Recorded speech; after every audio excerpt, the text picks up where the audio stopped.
Hi everyone, welcome back. So in this video, I'm gonna share with you how to add an SMA and an EMA on cTrader. So just follow me and follow the steps. It's so easy and simple.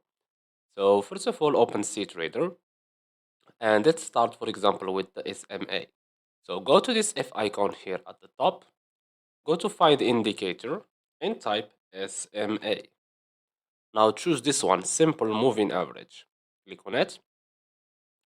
Now go to periods. You can choose any period you want. So let's say, for example, this one will be the 20 SMA. Type here 20.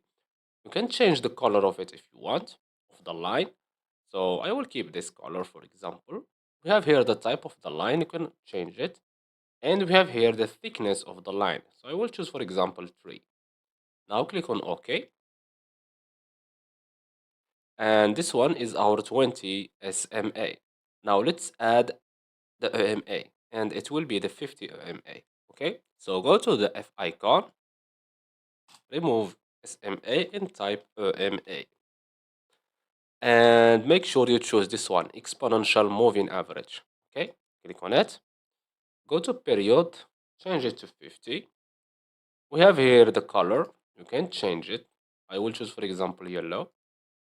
We have here the type of the line, and we have here the thickness. I will also choose 3. Okay, now click on OK here. And as you can see, now we have here exponential moving average, yellow, and we have here the simple moving average, this color, blue, as you can see. And that's it. So I hope you found this video helpful. Don't forget to give us a like and subscribe. Thanks for watching and see you in the next one.